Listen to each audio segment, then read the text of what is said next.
Borrowed chords are just one way of interpreting chord changes outside of a piece of music's natural key, but they can also give us fresh ideas for songwriting.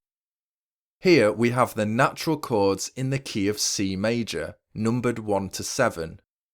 All these chords contain notes from the C major scale, and therefore any combination of them used in a progression would be compatible with that scale. For example, a common movement in major keys is 1-5-4. In the key of C major, that would be C major, G major, and F major.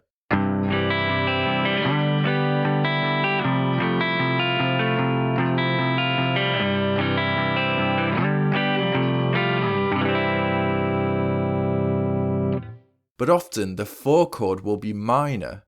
Therefore, in the key of C major, F minor might replace the F major 4 chord.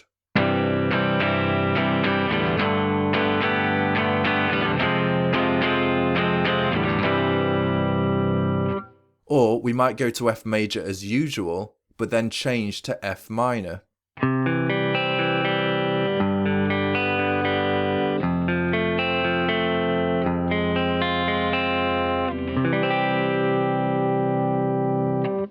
This means that while the 1, major 4, and 5 can be connected to the C major scale, the minor 4 chord temporarily takes the sequence outside that scale. One simple way of interpreting this change is to see the minor 4 chord as borrowed from the parallel C minor key.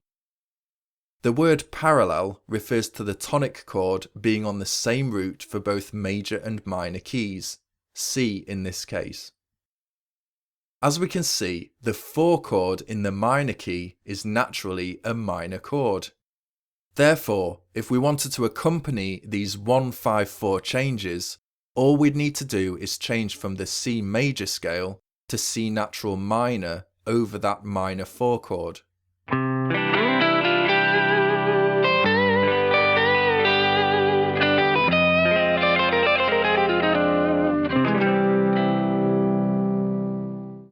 If you prefer, you could also see this as a change to the relative E flat major scale. Either way, it's all the same notes and pattern. How you visualize it depends on how your brain processes this change. We're effectively treating that 4 chord as a temporary, hence borrowed, minor key chord.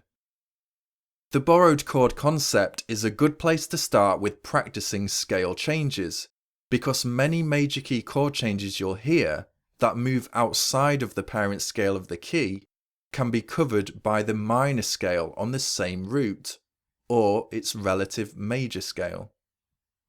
Another common example of a borrowed minor key chord is the major chord built on the 6th degree, or A flat major in this key. In the major key, this chord becomes a flat 6th degree, because the natural 6 would be on A.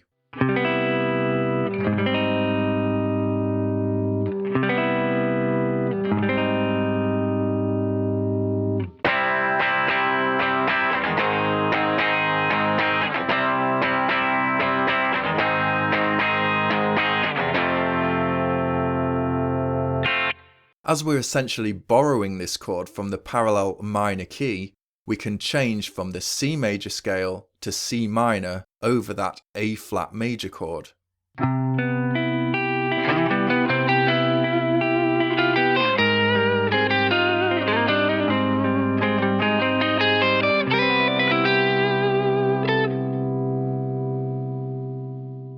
You'll typically hear this flat 6th degree chord mixed with other natural major key chords. Some examples.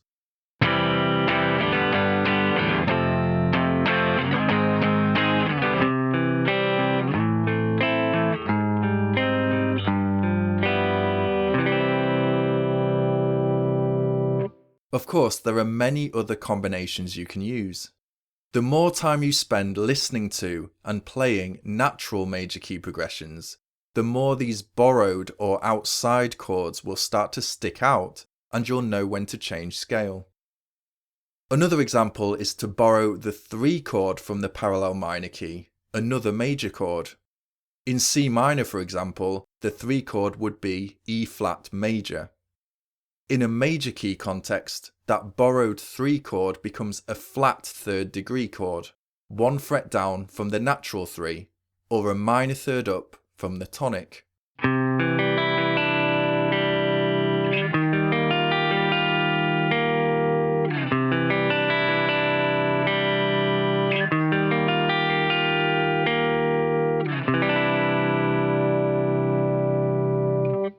And again, because we've simply taken the 3 chord from the parallel minor key, all we need to do is change from the C major scale to C natural minor over that E flat major chord.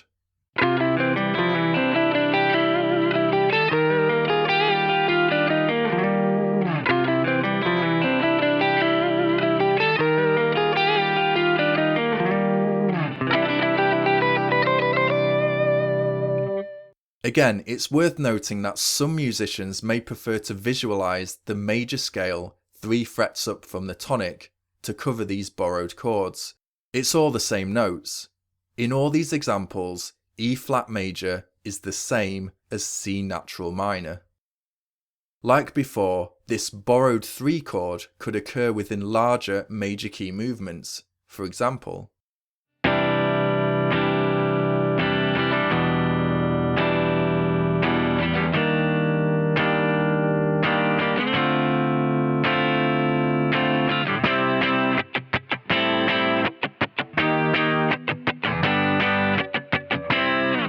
onto another example, borrowing the 2 chord of the parallel minor key. In C minor, the 2 chord would be D diminished, more commonly D minor 7 flat 5, often called a half diminished 7th chord. That small circle next to the 2 tells us it's a diminished chord, and therefore borrowed from the parallel minor key.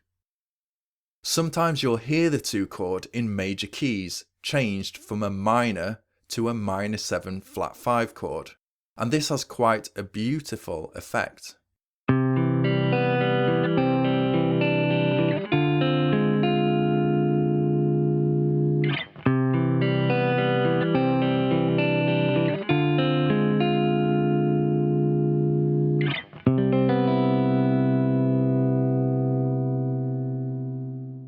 The borrowed diminished 2 chord also functions in a similar way to the minor 2 chord, as part of a 2-5-1 cadence. Here's an example of how we might change scales involving the borrowed 2 chord.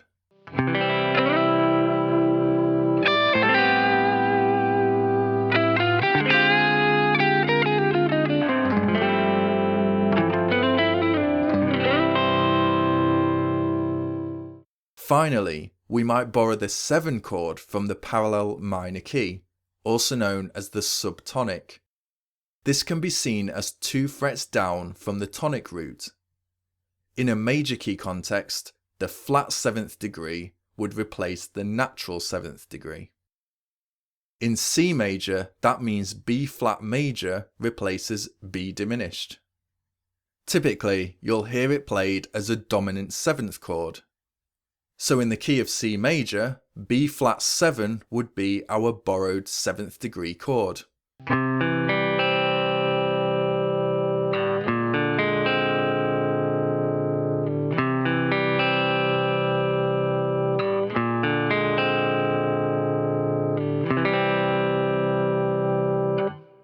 This flat 7th degree chord often functions along with the borrowed 6th chord as a climbing resolution towards the tonic.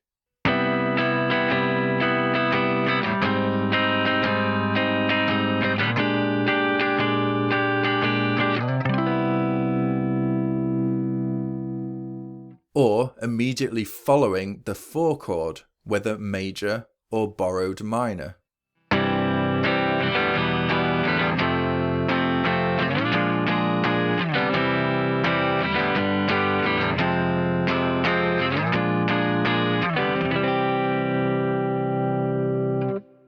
And we can accompany this flat 7th degree chord using exactly the same scale change as before.